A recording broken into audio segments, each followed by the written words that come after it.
Hey guys, welcome back to Ebbs and Flows, where we talk about the highs and lows on and off the field. Today joined by best player on the comp, Nathan Cleary. What's up, bro? Hey bro, how you going? Good to be here.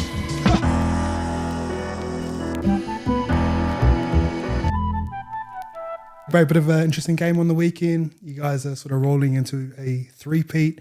What's the conversations been around with that? I'm lucky enough I've been able to play for Ivan and sort of seen the inner sanctums of Penrith, but what's the conversations about you guys coming from back-to-back champions heading into a three-peat?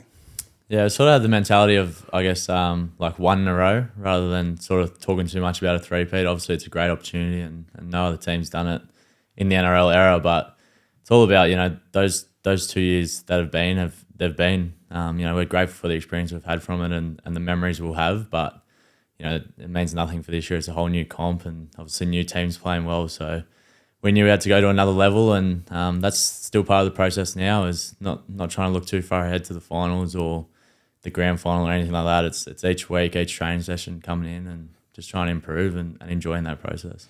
We'll talk about process a little bit later, but what did you learn from the 2020 experience? Like, you guys were the hot team, walked in. I had Leota and Fisher Harris on the podcast, and he said you guys got bullied. Yeah. What was that experience like going through that? Yeah, it was pretty much that, bro. Like, it was honestly it was a massive experience and learning process for us. And it's hard to say, but I don't know if we would have won those next two comps if we had scraped away and won that. Like, I think we learned so much just about big games and how different they are and the sort of mentality you have to have.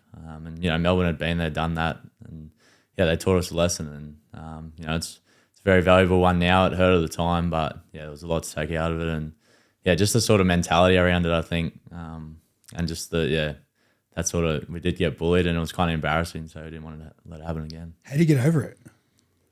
Oh, it was tough, man. Like, that year, we pretty much went straight into Origin as well, so had 2 days like on the pitch just trying to forget it.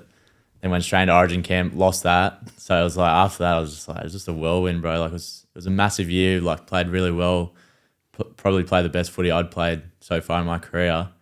And then to finish it with, like, lost the grand final and lost the Origin series, like, back-to-back, was just like, it was crazy. But I actually, like, looking back on it, I enjoyed that now. Like, at the time, it sucked. But, I did learn a lot out of it. And I think it's sort of shaped me as who I am today. And, I try to watch the games back as hard as it was. Like, I'd never used to really like to watch games that we lost or I didn't play well.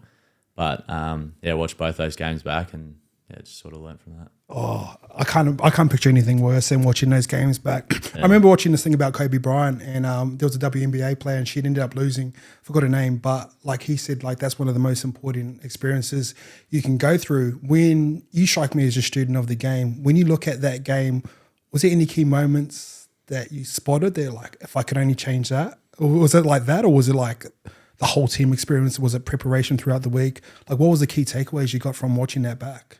Oh, it was a bit of everything, and it's funny you mentioned Kobe because that was actually the reason we watched it. Oh, bullshit. Like, Fisher's like a massive Kobe fan, and he found that video, and then we're like, let's do it. And we sort of watched it as a team, the grand final.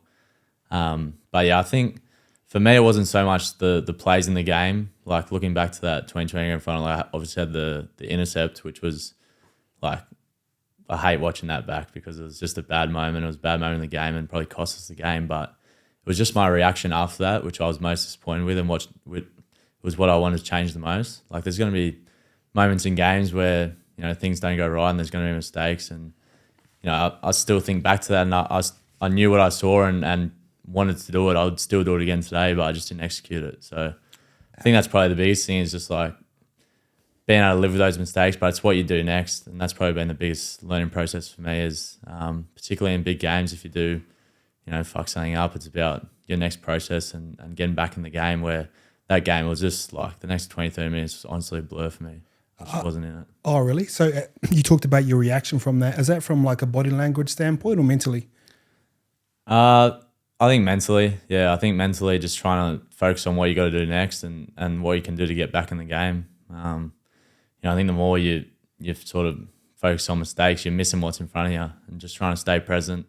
That's probably been a massive thing for me over the last few years. And after that is just taking on that sort of mantra of staying present at all times and being in the moment. No matter what happened, whether it's a good play or a bad play, the next one's still to come, and that's the most important thing. How much did you learn something like that off a guy like James Maloney? Yeah, a lot, bro. He's the best at it. Like without like talking about it, just his actions of how he does it is like, yeah, it's crazy, bro. I've never seen someone throw more intercepts or kick it out in the full or all that, give away penalties and still be behind the line talking about what he's going to do next. And he was a good one for that. He used to have a saying, I think he was like, I might make 2 mistakes in a row, but the next 8 things I do will be good. So he's just like built different. Where I was probably the flip side of that. Like I reckon I was always sort of thinking like quite negatively and not wanting to make mistakes. And he was opposite. So it was actually really cool to learn off him and see how he was in that sort of mindset. All right. That's the downside. What about the upsides of success? You've sort of rolled into back-to-back champions. What did you learn from the first competition and what had changed from the second competition? Was there different lessons you learned from both those games? Because obviously both pretty exciting games. What did it mean to you and what did it mean to the area? Yeah, it's like so special. Like the first one was obviously different because it was up in Brisbane. We're in the bubble. We had like heaps of injuries going into that. Like we were just limping in. We lost the first semi too, so we had to play like all the games. I was like, "The boys are gone, man." Yeah, everyone was like sort of writing us off, and it sort of made it cool. And we got to versus Melbourne to get in the prelim, and like we were like pretty big underdogs, so it was sort of like we had nothing to lose. Won that, and then got into the grand final, and obviously saw all the support from down here. Like it's a pretty tough time down here. Like I don't know about living out near the beach, but during COVID, but yeah, you're down at the beach every day. Everyone here is like locked in their homes, like couldn't leave. So I think we like in that aspect, in that regard, we brought a lot of joy to the area. Like people were looking forward to the weekends to watch us play.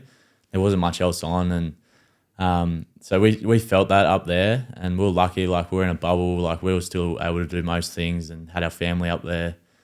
And then just got to the game, and that was by far probably the hardest game I've played. By the end of it, we'd literally just hanging on. Cody Walker was carving up, and just holding on, and I think it was just a relief by the end of that game.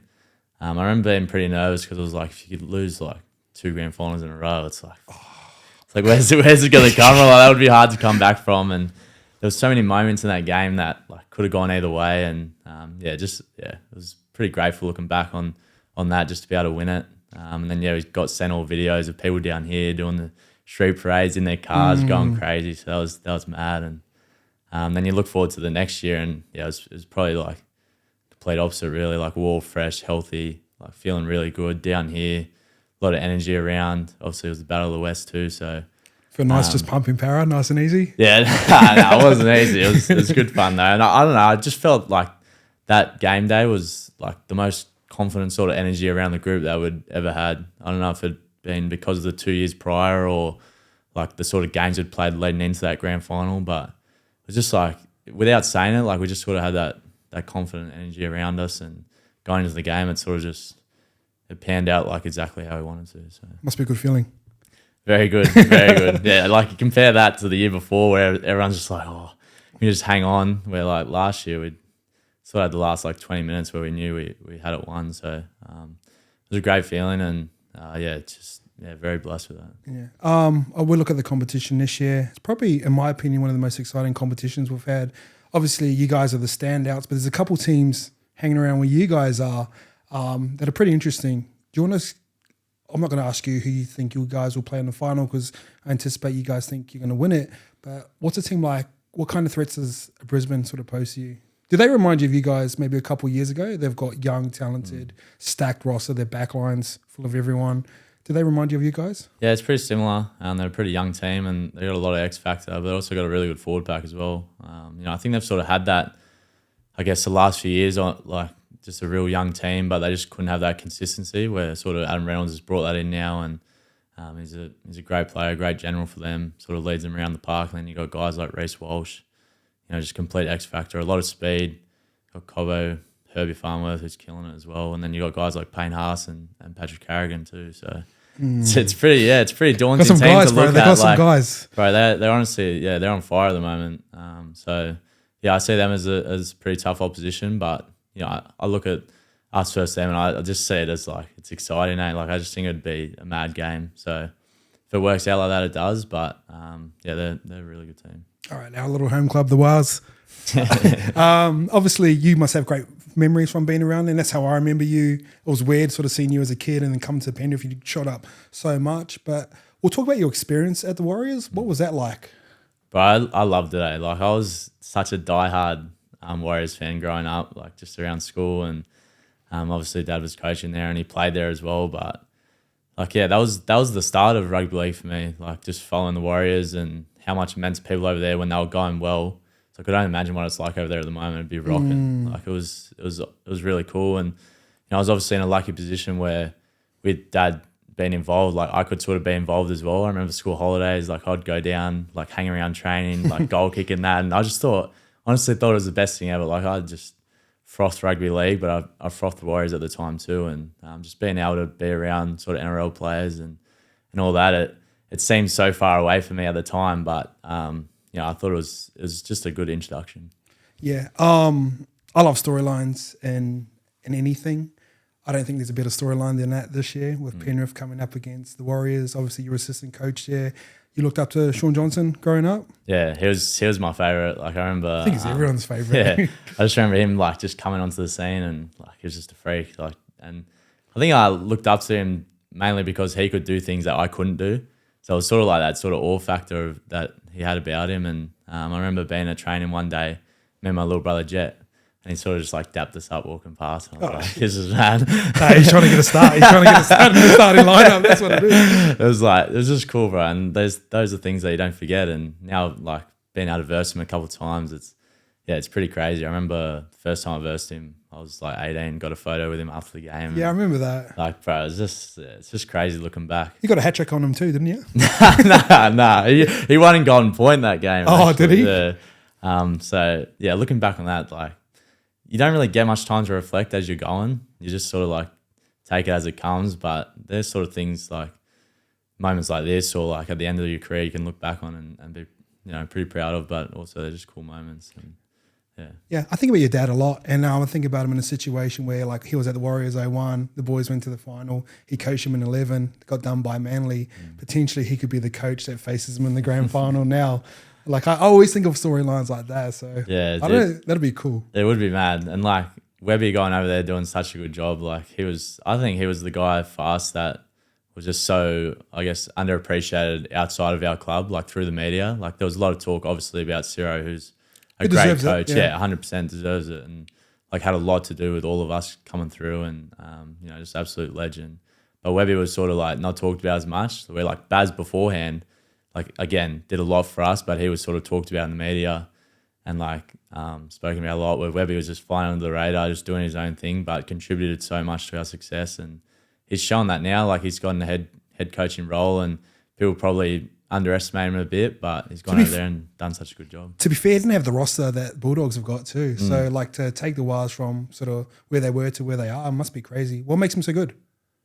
I think they've just found out, like, what works for them. I think... Obviously, Shaun Johnson's just about in career best form, like he's on fire. But people like Tohu Harris as well through the middle, like he reminds me a lot of what sort of Yoey's doing for us. He's a great ball player and sort of distributing and takes a lot of pressure off Shaun as well, I think. And then they've just found a good balance in their team of what works. They play the long game too, kick to corners, and and their defense too. Like I think that's probably the biggest thing. I think in the past... never been known for that. Well, you look at Warriors teams in the past, it's always their like flair and like X factor where now they're sort of back in their defense and it's they're doing it for long periods of time too. Anyone else in the roster kind of scare you? Not scare you, that's probably the wrong word, but you sort of having a look at. Obviously, Souths can turn up when they want to, Storm, Melbourne, and I know your dad has been like... Because Storm were always a team growing up for us, and he talks about consistency, and you played him a couple of weeks, and I see him in the media interview. Is anyone else you're sort of looking over? Bro, it's crazy. Like, I think once you get into that finals time, like, literally anyone can win it. You look at the team like the Knights at the moment, who's firing, KP's in career best form too. And he's got a girlfriend now too. maybe that's what it takes, bro. Maybe that's what it takes. Imagine if you get a girlfriend. But yeah, I don't know. It's I think there's a few teams that, if they could just sneak in there, like teams like the Rabbitohs, like the Knights, Melbourne are always going to be a tough battle, particularly in finals time. They just know what it takes. So have they lost that aura about them a little bit? Because I see them playing now, and they league points where they never used to league points. And I know you guys have got them a couple times. Like, have they lost that bit of aura about them? You guys probably got it about you now. That's probably the thing. Yeah, I'm not too sure. It's sort of hard to say. I guess they've had a lot of turnover in sort of experienced players over the last few years. Like Cooper Cronk moved on, Billy Slater retired, Cam Smith retired, and then guys like Jesse Bromwich, Kenny Bromwich, Felice Kafusi all moved on. So it's probably just that, I guess, that new feel in the team. But, you know, coming up against them, you always know it's going to be a tough game. Like, you'd never think that, like, you know, it's going to be an easy win ever against the Storm. Like, guys with Harry Grant, Cam Munster, like, you just know you got to be on. So, you know, I still think they're a top 2 team for sure. Yeah. You talked about turnover. Have you ever watched that documentary with the U in Miami? Nah, I've never seen it. Oh, haven't you? Nah. Oh, you'd love it. But they talk about we don't rebuild, we reload. Yeah. And you guys have been, the price of success is everyone's trying to come for your players. Yeah. Like, there's a lot of players that have left, and I thought, like, once Uppy goes, what a shot on the weekend. Once Kikau goes, that left edge is fucked. You guys just to bring up the next person. Like, what does that come back to? I think it's just the junior systems we've built. We're obviously very blessed out here in the West with, like, you know, footy's the prime sport. And Thousand Islanders. and like, I don't know. I think it's just a trust thing as well. I think people come in and they do the preseason, they put in the work, and they just sort of see what's expected and what's required to be an NRL player for Penrith. And, you know, I think we're becoming one of those clubs where, you know, you don't just hand out jerseys for nothing. Like, you literally got to earn it. You got to be a part of the club. You got to, you know, follow our culture and buy into it. And, you know, I think that's what helps when they make their debuts or they get the opportunity to play a full season in first grade. Like, they're ready and they trust that they've done the work and the preparation's there, and you know, we all trust them. So I think, yeah, it's hard losing those people like that you mentioned, and, you know, you'd love to be able to stay together as a team forever, but it's just not the case. And imagine. Yeah, like, right, it'd be crazy to see what we could have done, but you know, it's you just move on to the next thing, and I think that's been a big thing for us guys like that have been a part of it the last few years. Is like, you want these new guys coming in to feel that same success, that same feeling. So it's just about recreating it, and it almost gives you a sort of fresh energy, I guess, that it is that one in a row mentality, not so much what we've done in the past, but what we can do. Yeah, that's crazy. I think about the guys that have left, but when I think of Penrith, I think of big moments. And there's a guy in Stephen Crichton who's come up with some of the biggest for you guys. Now, out of all the guys that have left, what's that one going to be like, losing him? Yeah, I think it's going to be a weird one. You know, he's sort of come through and been a real, I guess, general for the area, like that real motivator for people from out here and that Mount Druitt, like him, Romy, Bizzy, you sort of look to them three. They've been sort of, I guess, people that are looked up to for people out here. And, you know, it's going to be hard losing someone like him. And yeah, you talk about big moments. He's had so many, like not just for us, but Samara in the World Cup too. He just seems to stand up in those big moments. And, you know, I think people look at him and see such an athlete, and, you know, he's obviously a great player and just a freak of nature, but mate, he puts in like just as much work as anyone I've ever met. He's so diligent with everything he does. Is he? Yeah. Yeah. I think that's something that people wouldn't I really... wouldn't know. I just thought, he's a talented Islander. Right, you go in on like a day off, he's in there doing video, like ice baths. He's like, yeah, one of the most diligent young guys I've ever met. He's locked down on defense too now. Yeah, isn't bro. he? Like, I think that's kind of underappreciated as well. Like, I reckon he's the best defending center in the comp. Like, he's a gun, and, you know, it's the work he puts in and the preparation. And I think that's, you know, that's saying that is, it'll be hard to lose him, but I guess, you know, it gives someone else opportunity. Who comes in? Tiny. Yeah, well, Tiny's looking good. Like, he's put on a bit of size. Any tats on his face? He's in a really good space though. Like, I think, you know, obviously doing ACL is tough and it's hard to miss a year, but he's done a lot of work on himself, and he'll say it like when he first came into first grade, you know, probably his mental space was a bit all over the shop, but now like he's done so much work on it, and just proud to see like how far he's come. And I think because you're tight with them, aren't you? Yeah, like obviously I'm really good mates with Tyrone and probably my best mate, but sort of seen Tiny come through, and he's just sort of like a little brother to me now, and just trying to help him out along the way. But yeah, I'm proud of what he's been able to do and how he's handled this setback, and I think when he comes back, it'll be big for him. He's a freak. You talk about preparation a lot, and I've had a lot of guys on the podcast talk about you and your diligent preparation. Do you want to talk to us about kind of like the day in the life of Nathan Cleary. Yeah, it sort of varies, but I've always just sort of had the mindset that preparation gives me confidence for the game, and I honestly believe that game day should be the funnest part of the week. And I think early on in my career it probably wasn't. Like I got to game day and I was a bit like anxious, stressing, and like I haven't done this, I haven't practiced this, and I think, as I said before, like I think I naturally sort of think like sort of doubtful thinking, like particularly around footy. So you're low-key pessimistic?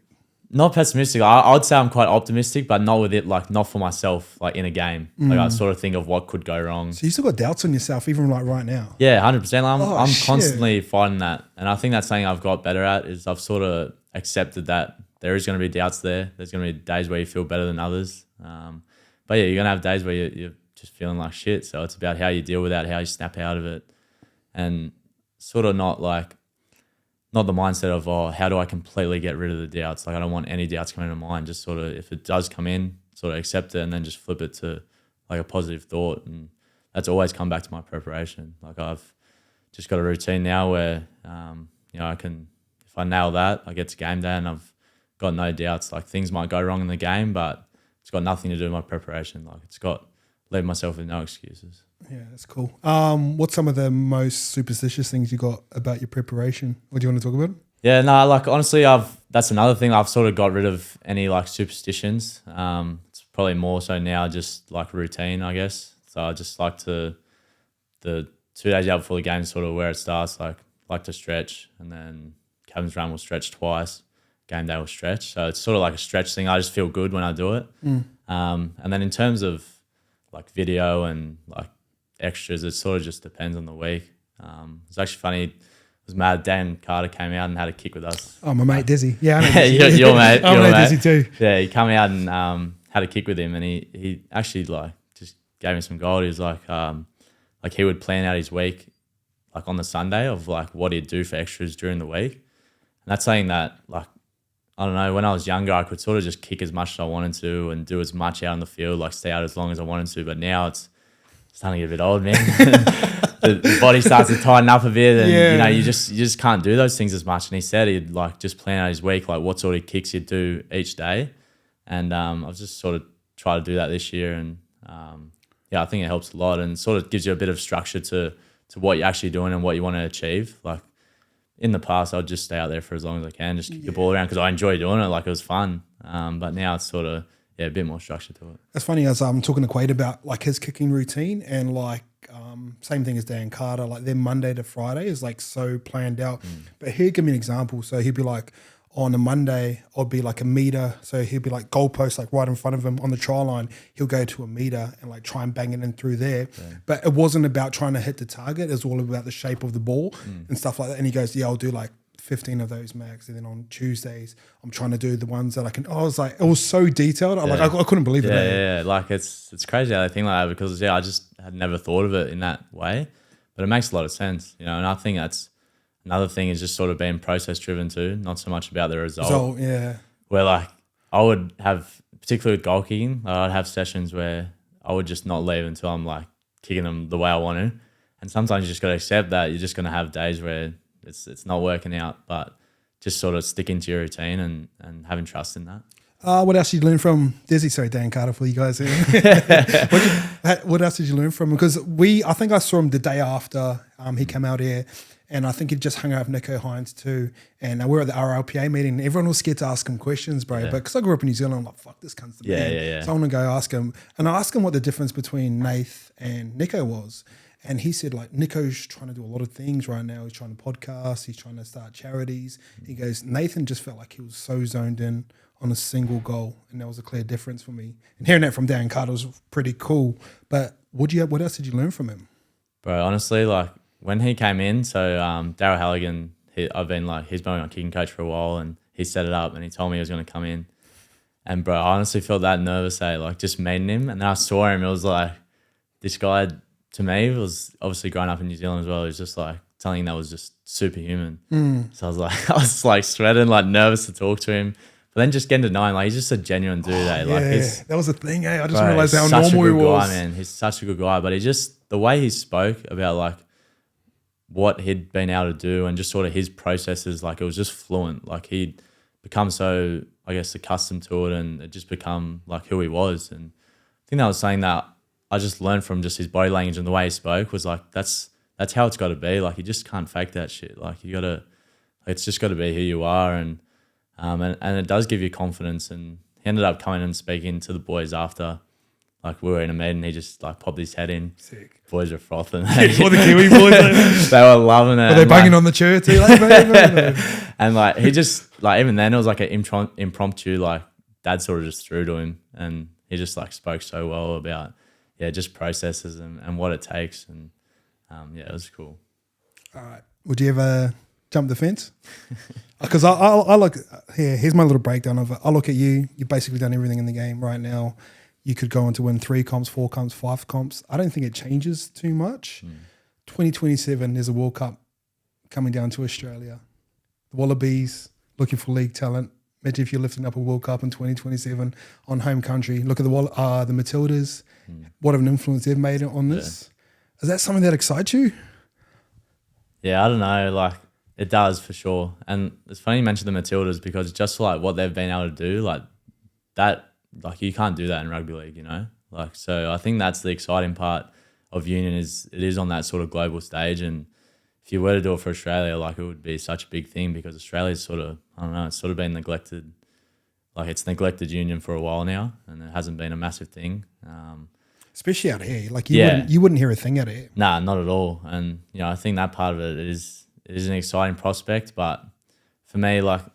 League's all I've known. It's all I've loved. It's a passion for me. So I don't know. I couldn't see myself doing it, but there is a little part of me that was like, it would be cool to try it out. But if I was to try it, like I would be, like, just my personality. Like I'd 100% have to be all in. Like I wouldn't just be doing it just for the thought of, I want to have success. I want that sort of status of that, that global status. Like it would be like such a process thing, and it would take a lot of hard work. Like I would just have to, I guess, know the game inside out before I even felt confident pulling on an Australian jersey. I wouldn't just want it because of what I've done in league. Yeah, you would want to earn it. Yeah, for sure. But for me, I still feel like there's so much more for me to do in rugby league. So that's what do you want to do?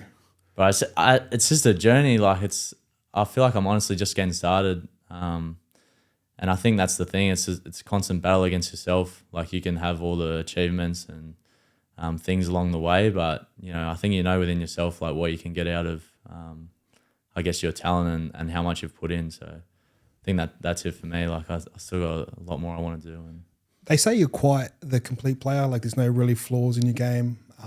I enjoyed attacking, couldn't tackle for shit. Dad used to be heaps pumped. Where do you see the next evolution of your game? Because you almost said that, like, I'd regard you as the best game in the player right now, our best player in the game right now, but like you almost had that tippy top. Like I don't know, what is there? What's left for you to get better? I think like in terms of like ball playing as a halfback, like I don't think that comes very naturally to me. Like it's something I've had to work on pretty hard, and I think in that regard, like there's still a long way for me to go. Who would you see as the pinnacle in that right now? Like Cody Walker, I reckon. Yeah, bro. Some of the stuff he does with the ball is like crazy. Like his pass selection's the best by far. You don't miss a bro. Like defending him sometimes, it's like you can't be like one step off because you just know that he's going to pick the right option. He's kind of got that like little delayed, like he goes into like it's delayed, but he doesn't lose any speed off the pass. It's like the sort of cliche, like he has so much time. Like bro, he takes it literally right till he's about to get hit, but because he's doing that, defense is sort of like hesitate a bit. And I don't think I could ever get to that level. Like I think there's a part of it where it's like it's just your natural ability, but I think just learning things along the way and sort of implementing them. And I think the cool thing about like league, even just while I've been playing, like it just goes through cycles of different styles and what's working, what's not, and just sort of learning those and adapting. It's a cool process. Yeah. So how much has the game changed from when you first debuted to obviously you guys got the system now where you cover the middle part of the middle third of the field. The boys sort of float out the back, and everyone's trying to copy that system. Everyone's trying to copy that system at the moment. Like how much has it changed from when you first started to where you are right now? Yeah, it's changed a lot. And like, it's sort of weird thinking back to when I was first playing, because I don't know if I was even thinking about that. Like when I was playing, I was just sort of going out there, and the sort of team we had, like it was like me, Moiser, Cardi in the halves. Oh, so got some ballers in there Right, too. we were just Boys can like, play footy. we're just throwing the ball around and just hoping it would work half the time. Yeah, we didn't have much of like a structure or anything like that. And I probably didn't even think of it. Like I was just enjoying it at the time. But now, like, yeah, it's very sort of process driven, and we know what we want to be doing and what we were building towards. But bro, even like from last year to this year, it's changed like what works, and I won't give too much away, but yeah, it's always evolving. Because you're right, like teams, they see something that works and they start to do that. But then once everyone does it, it's like people then defend that all the time, so they know they what's get going used to on. it, yeah. I think the big part of your one is your guys' middle. They control, so you can go from right post, come back to left post, but you can play with tempo. And even if you do drop it off to a Yowie or a Fish, they've got leg speed underneath them, so they can generate speed and still get forward. Like, how important are your forward back to you? Oh, massive, bro. Like I'll always talk about my forward pack. I love being able to play behind them, and you know, I think the coolest thing about them is like they're some of the hardest workers in the team too. Like off the field, like Fish and Moses are, bro, they're crazy. Like people just see them on the field, like run hard, tackle hard, like sort of vintage front rowers, but they put a lot of work into their game. Even passing, like they don't pass often, but they'll pass a lot at training, just trying to, I guess, develop too. And yeah, they all know their role. Like they all do a lot of video. They all know where they need to be, when they need to be there. And if they miss it, they know. Like it makes my job so much easier. Yeah, like I'm not. that's what systems are for, isn't it? I'm not out there like directing people around, like trying to spray people and that. I call a play and they just fall straight into it. And yeah, it makes my job a lot easier. And you know, it's a pleasure to play behind them. What percentage you'd like to play off the best? What's your favourite look? We'll probably get a little bit detailed here. I don't know. It's that sort of changes too. Like a lot of the time, I sort of like playing from like 50% in the middle of the field. Yeah, but not as much pressure from the inside, eh? I don't know. Just you sort of know what you're looking for and get a decent look from that. But then I also really like combining with Yowie. Speaking of pass selection, he's right up there, isn't he? Yeah, 100%. And that's not something that come naturally to Yowie, because I remember when he debuted, he was like a centre. He was flat out trying to strip a 2-on-1. Yeah, 100%. So bro. it Like, comes over time. Yeah, if you look back to like what he's come from, like it's been a meteoric rise for him. He's just very footy smart. So he's like another halfback for me out there. Like we're constantly bouncing off each other and then connecting sort of Jarome and dealing that too. So yeah, we've got a pretty good, I guess, mix of players in our team at the moment, and yeah, it's working well. There's probably no one that knows Jarome as well as you do. Obviously he picks his battles in the media sometimes, and I enjoy it. Like I enjoy characters in the game. I think trash talking is a fun part of the game. I've always enjoyed American sports. I've always enjoyed talking a little bit of shit. What's he like as a person behind the scenes? Yeah, but like Jarome's the most misunderstood person like ever, I reckon. Well, in our sport anyway. I think people see what he's like on the field, but that's what we love about him. The way he is on the field is why he's such a good player, and it's why people want to watch. Like he's got a bit of that niggly in him, but that's what he needs to do to get the best out of himself. And like, I don't know, obviously I can't speak because I'm not a fan watching, but if I was a fan, like I'd want to see that stuff. I'd want to see characters in the game. And, you know, in terms of the media stuff, like I think it's just got to the point where he's sort of just had enough. Like he's not able to voice what he wants to say. And, you know, he's constantly got people, I guess, talking shit about him in the media. So sort of got to that stage where now he's like, oh, you know, why not? I'll just put stuff on my story and sort of have it go back at them. And yeah. But like as a person, like he's just a genuine guy. Like we're trying to get him on here. Yeah. But you know, I hope he does do one day, because I think like people will see him in a different light. He speaks really well. He's actually like a naturally like born leader. People are just attracted to him and what he does and the energy he brings. His energy is contagious, and as much as he can be annoying and a smart ass, like that's what you love about him, you know. And yeah, I think like him and our team, like he's a massive part, and just in terms of that energy and that infectious behavior, his smile's infectious, and people get around that. Yeah, I always think of like entertainment, and you kind of need. I want to say he's a bad guy because I like him, but you kind of, like you said, you do need characters within the game. He's taken on that villain role, like I think, and he enjoys it. He enjoys it. Now, Yeah. And it's cool. Like it's he's sort of taken on that mindset that, you know, the perceptions of the outside world doesn't matter to him. It's about the people that are close to him, and it's cool. Can you throw him all right, or? Oh, he says he can, but I've never seen him. So Yeah. Any other boys in your team can throw him all right? He's always in there. You were in there too. Yeah, there's a few I definitely wouldn't fight. Is it the Westie? Is the Westie thing? Moses, Spencer, they're two that I would never get in the ring with. I wouldn't even go near them. Dill Edwards can throw him all right. Dill? Yeah. The nicest guy in the comp. Bro, I know he's got a bit of that, you know. Bit of mouldy in him. Yeah. Yeah, there's a few I wouldn't go near. So I look at fullbacks, and there's so many different ways to play fullback now. And like you look at, we've talked about passing a lot, and that was kind of always the critique of Dylan Edwards. But when you've got Uppy, you, Jarome that can pass at an elite level, he's kind of not needed to do that. And so just his job is basically just to carry up the yards. But the evolution of his game has come along so much like further, hasn't it?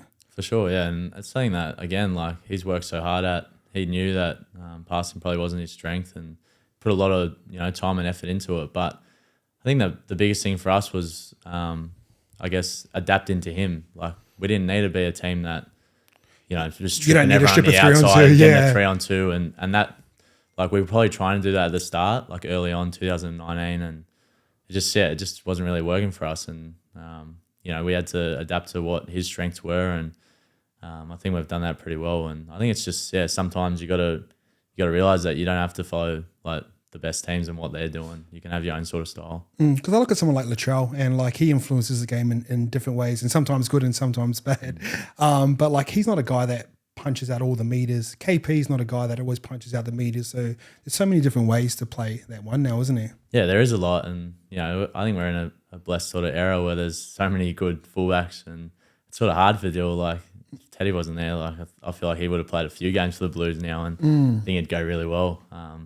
But yeah, everyone's got their different style, and you know, of course you want to be the complete player, but you know, you're never going to be perfect. There's always going to be flaws in your game. You can always just push the pass one wide array instead of stripping the 3-on-2. Just go block lead. He's at the back anyway. Yeah, 100%. And then he'll push out. He never misses a line break. Nah, he's always there. He's so fit, bro. You see him sometimes. He's like out on his feet, and he'll just run 80 meters and score. That's nice. A long distance try. Look up. I'm like, I said to him the other day, I go, when I first came into first grade, I was scoring like support tries all the time, and since he's debuted, he snakes me. So now anytime I make a break, I just see him go, I'm like, oh yeah, you got it. What's the key to a good support player? I think it's sort of just like reading the game. Like, I think you see a lot of them, like if the ball goes to the left, like people will just be trailing down the middle. I think you just know some plays or I guess judgment of the ruck and sort of ruck speed, and sort of know what's going to work majority of the time. And I think sometimes you can sort of just hedge your bets. Even if it doesn't work, you just get back behind the play. Yeah, and you're in your system there anyway, isn't there? Yeah, 100%. I asked Ches about that because Ches is fucking one of the elite. But he said, you just got to keep your feet moving. Like once you pass, just keep them.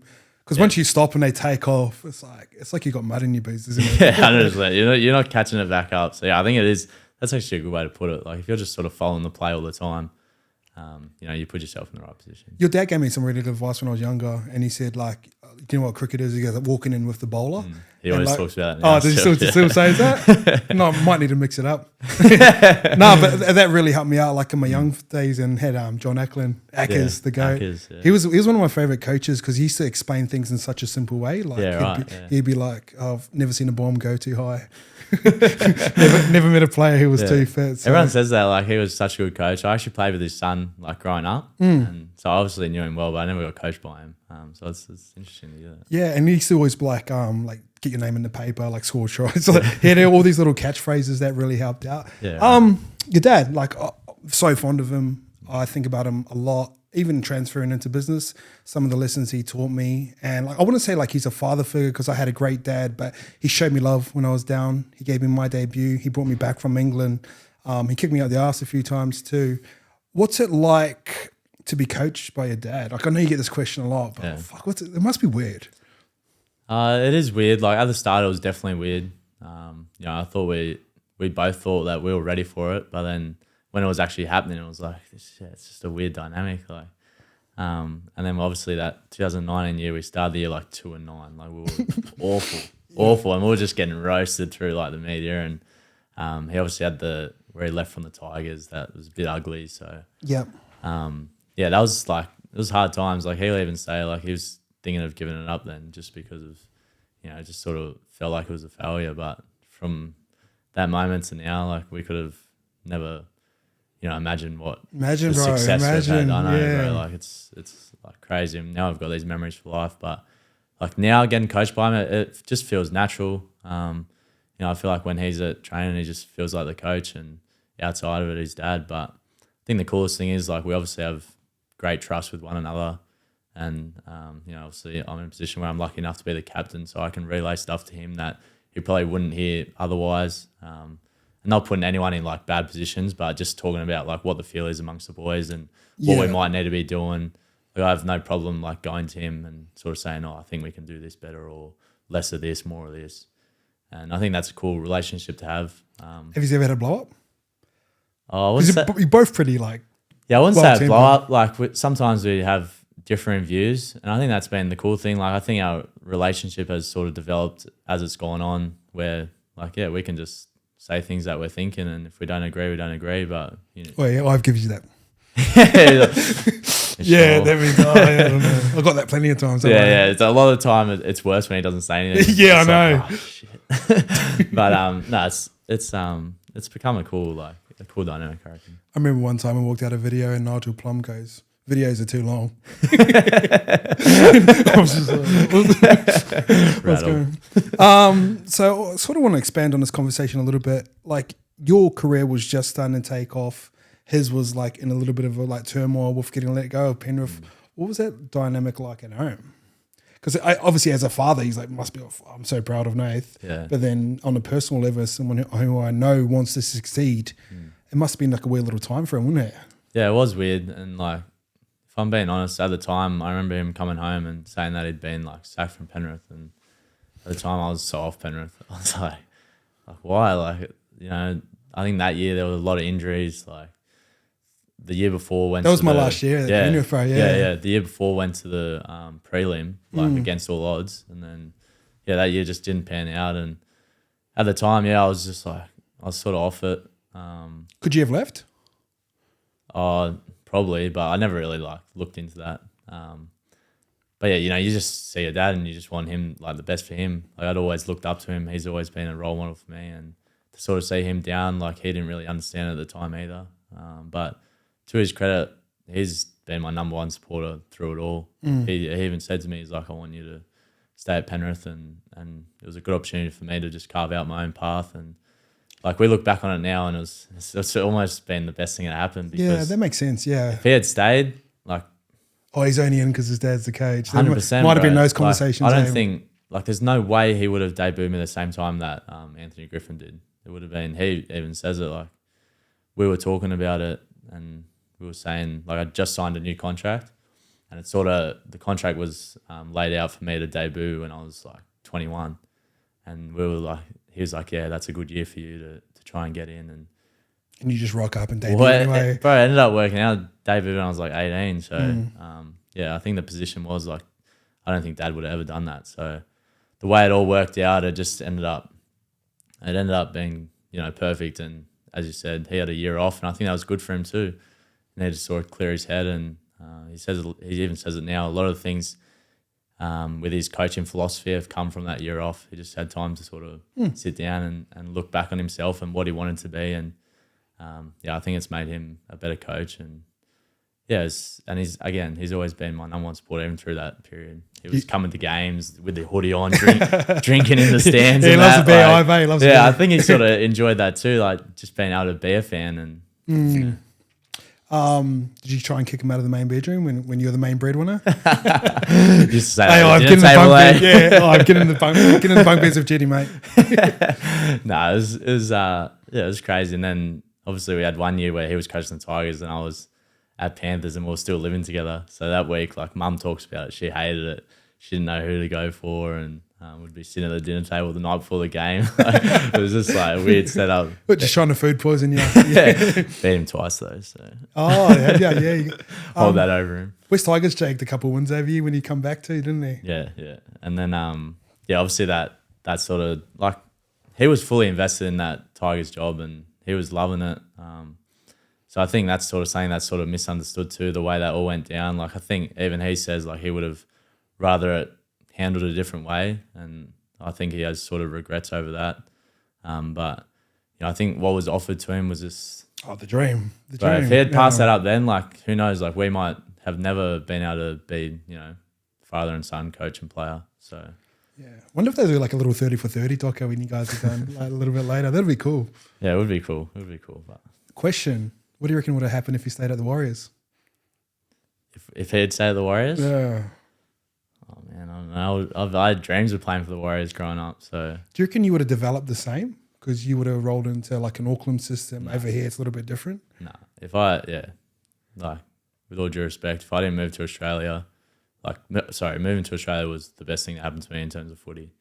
Over there, it's obviously a lot of union pathways, and I guess the league pathways at the time weren't there like they were here. When I first moved over here, I was amazed at sort of what was on offer and the development you could have. And over there, like I enjoyed playing footy, but I didn't even see myself as like the potential to be an NRL player. I just didn't really see the path. And then when I moved over here, it was just like all laid out. What was the moment for you? Because I remember the first time I watched you play, you played an SG ball game. You actually got in trouble from Ive at half time. That's how I remember it. Right. Are you going to start talking? Because I was sitting there, I was like, oh shit. I'm just trying to get picked on my own, so I'm not jumping into this. But what was sort of the moment you realised, like, because it looks obvious now, but obviously there's a lot of hard work in there. You're hanging around first graders, your dad's like a coach. And I look at a lot of players who their dads are the coach. They're not Nathan Cleary. Like, what was the moment for you that you're like, shit, this might be me? I don't know if it was ever a moment. As I said, I grew up, like rugby league's just been a part of my life. It's always been a passion for me. I've always loved it.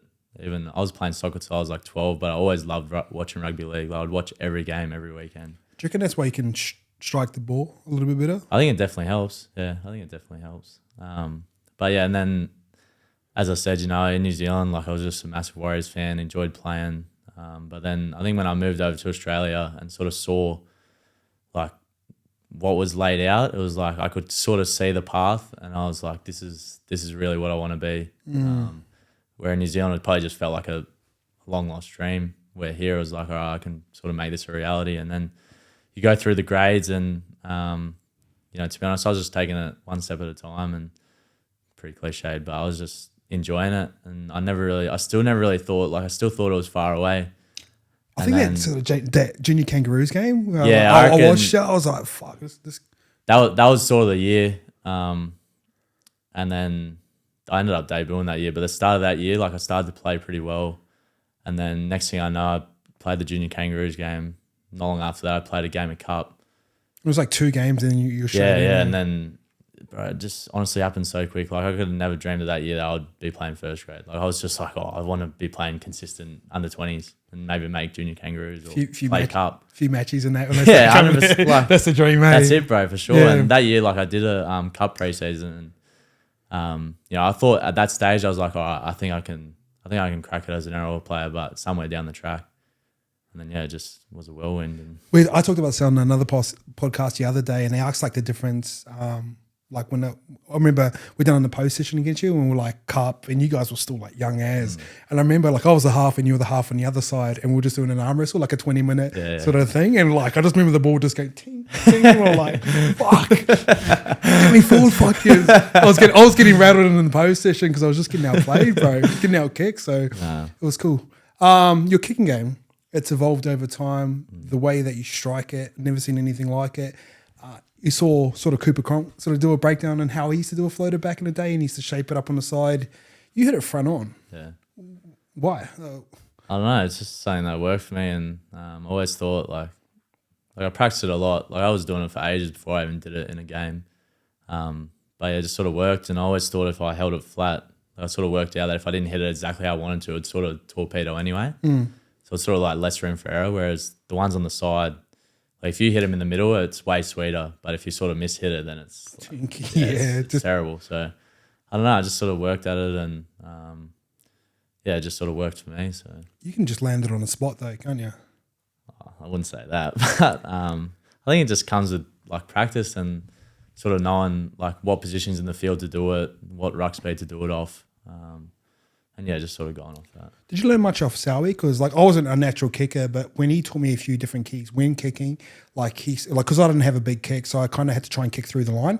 Yeah. But he used to do some small things like, bro, start tight at the right, get the ball in your hands as quick as possible, use a defender there so that marker has to go like in and like kind of zigzag. That really small stuff really helped my kicking. And he goes, you just pick one spot, fullback's there, just hook it back. Yeah. Did he help you out, or did you just naturally? He had a little like sort of pointers along the way, but probably more when I was like in under 20s coming through. Yeah. Where like I only played one NRL game with him. I think probably Peter Wallace was more of a help for me. The Wall, like bro, I have so much respect for him. He's just like he's one of like the go to my eyes, just of sort of like how tough he was, like being able to play alongside him, how much respect he had from the team. But yeah, just his willingness to help young guys too. I think at that time it was still sort of transitioning from that phase where like the older guys, it's sort of like that hazing process, like coming through as a young guy. But he was always like there to help me and gave me the biggest sprays I've copped. But I needed it at that time, and he sort of just like pushed me into it and yeah, helped me with little things like that. Just like, because it's such a difference coming through like under 20s, sort of even cup to first grade, just sort of the pressure you get, particularly while kicking. Yeah, he's always helped me with that. Because you've got a target on your head, don't you? Yeah, 100%. Yeah, especially as a young guy. AFL? Did you have a look? Nah, I never really thought about AFL. Like, I played AFL for fun. Like at school, yeah, at school. How'd you go? All right. Yeah. Like it was just fun playing with the boys, sort of mucking around. And I enjoy AFL. I enjoy watching it and respect it. It's sick, eh? Yeah, it's cool. But I just think it's a sort of different type of athlete. Like, bro, I can't jump for shit. Like, I can barely get off the ground. Like, yeah, I can kick it all right, but I don't know. It's never really been a reality for me. I had Saucy in the podcast, last week. That kicking performance you put against him, that time, is that when like it's not personal because him, I mean he's an old teammate, but is that one of your favorite kicking performances you put together? Oh, it was because if you get Saucy rattled early, it was pretty funny. Like I just knew Saucy well, and I knew if I could get one decent one, then could keep going at him. But yeah, I'd sort of. Like when I was practicing, you done his knee, bro. You done his knee. When I was practicing kicking, I was sort of always kicking to him at training, and then so I don't know. Poor Sauce. I'm sorry, bro. I'm sorry. Your leadership style. How has it developed over the past couple of years, and what's it like right now? Are you the type of person? It's hard because you guys are so successful, but you got standards, you got culture, you got values within your team. How do you deliver those messages now? Yeah, I think that's one thing that is probably the biggest thing that I'm still trying to progress at as being a leader. I still think it's sort of a new thing to me, and it's definitely something that doesn't come naturally. Like I'm sort of naturally a quiet, introverted guy, and I sort of still want to be like that. I want to be myself in my leadership process and how I am. Like I don't want to try and be something that I'm not. I think that's why like me and Yoey have got a pretty good, I guess, dynamic of how we do things. I think it just works well. Like we feed off each other well, and I've never been someone that's a big like sprayer of like on the field or even off it. And I think the hardest thing for me has always been, I guess, keeping people accountable. So you feel bad? Yeah, for sure. Like I don't know. It sort of feels awkward for me having those sort of tough conversations sometimes.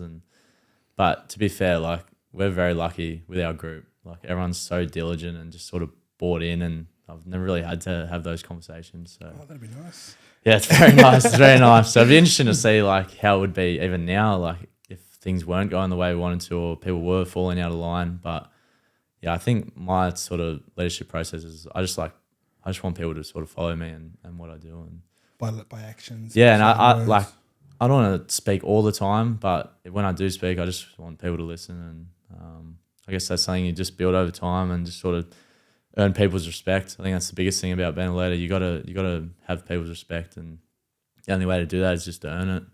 It's funny, I watch you play, and like I've said this plenty of times on podcasts, but like I've used to say to me, he used to ask me like, what does a halfback do? And I never really had the answer. And he goes, he makes the game easier for those around him. And the way you do that, you earn respect from him and you build your game off. Basically the way you play right now. And at the time I couldn't see it because there wasn't like a clear example of that. But like, is that how you see halfback position should be played? Yeah, I reckon. I think it should always be about trying to make the other people around you look better as well. You should just make their job easier. And that's something I definitely try and go into every game with. I just want people to feel relaxed. I want them to just focus on what they need to do, and I can take care of all the stuff in between it. And I think like one of the coolest things about being a halfback is you can genuinely like make someone like look really good, and like they can feel that, and they feel that sort of confidence. I think that's a cool thing, and and then you sort of build combinations with them, what works, what doesn't, what they want.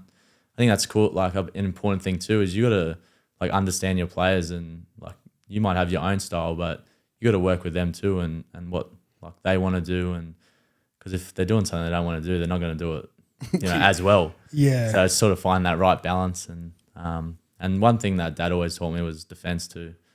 So I think that's how I've always tried to gain my respect. Do you enjoy tackling? I enjoy it. Yeah, as You in the put a game. shot on too. Yeah, in the game I enjoy it. I don't know if I enjoy it like a training and that, but No. that's another thing. Like you got to do it at train just to be better. So, I think it's something that's like Dad's always instilled that in me. Like defense has been the most important thing. And actually, my debut against Melbourne, Cooper Cronk after the game, the only thing he said was just remember defense is the most important thing. Oh, sick. Bro, that's stuck with me like since then, and it just sort of like relayed that message that Dad had been instilling in me from a young age. Didn't Bromwich try and stitch you up early? Yeah. Remember my first kick. So I did the first kick of the game, like sort of just try to get into it. Was running down there, and Jesse Bromwich sort of just bumped me. He's like, "Oh, we're coming at your game, you bitch." I was like, "Beauty." Yeah, that's the last thing you want to hear, eh? So Nathan Cleary, like I see players as businesses right now, and I was someone who's been able to transition outside of sports. You're involved with a couple of different businesses. How did this sort of stuff come about? Because I'm actually genuinely interested. This is like my favorite part of sports, the merging of the two. Yeah, with the Drink West, it was just a good opportunity sort of offered to me by Jake Farragher. And it was like something that I'd been thinking about for a little period of time, obviously listening to you and how well you've done, and sort of talking about how players should make the most of their time in the sport. Something that I'd been thinking about, but it was just sort of getting in there. And then, he just called me in for a meeting one day and sort of, offered me part of the business. And it was with Ty and Tyson, who are, great blokes. Yeah, the boys. boys.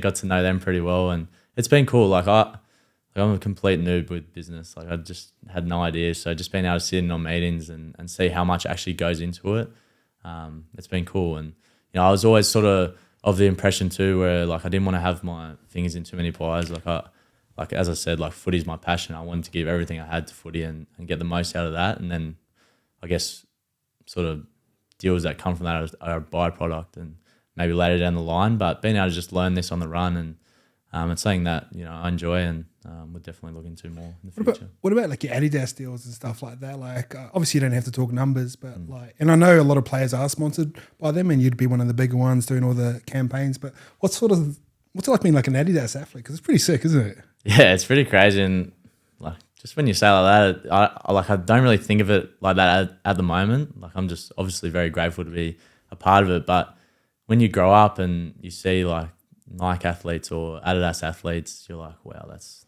pretty crazy. Dan Carter. And like, bro, now I'm like, just to be able to get free boots is like mad, and just be a part of the brand, like it's pretty buzzy. And very grateful for Adidas. They've been part of the journey for a long time now. And do you have conversations with them and sort of like building own apparel lines or anything, or is that just not your thing? No, not really like that. Like I think Adidas is too big of a brand to like global brand to think about that stuff. And at the moment, like just happy with what I've got. But there might be something down the line for that. But even at the start of my career, like I was probably getting offered sort of sponsorship opportunities, and I was just saying yes to everything. But I was like, oh, bro, how good is this? And then you end up with all these commitments and promos and stuff like that, and I was just like getting overwhelmed, and it was affecting my footy. So sort of like really stripped it back, and pretty much only with like Channel 9, Adidas and Drink West now. So pretty exciting though, isn't it? Yeah, very exciting. They're things that I'm, happy with, and they align with what I want to do. So what do you want your legacy to be, bro? I know it's probably a deep question. You're 25 years old right now, potentially on the path to immortality. Who knows? What do you want your legacy to be? Yeah, it's a hard question. Like I ask myself this a lot. And, sometimes I fight with myself that do I even want to think about my legacy? Like, would I rather just focus on what's here and now and and that's I guess a byproduct of what I can do. But I think my legacy, like I just want to be remembered as, particularly by the people I play with, as someone that's respected. And I think my legacy in the game, like I think growing up, it's scary to say like the best player in the game, but that's how I feel at the moment. Like I go into a game and I kind of want to be the best player on the field every game because I think that helps our team. But yeah, I've sort of always had that sort of team mindset too, and I think that's always been instilled in me. Is like I want to get the best out of our team, and so yeah, I don't really think too much about what I want individually as my legacy. But yeah, I think if you look at our team, like I think we could be the best team in the NRL era ever. So I think that'd be a cool legacy to have. Pretty exciting. I know you're big into American sports, and what's your favorite sports from there? Obviously, NFL is a big one. NFL Eagles, and NBA, yeah. NBA. Who do you support? NBA. Philly. I support Philly and both. Yeah. What's that? I don't know. I do know. Madden back in the day. Yep.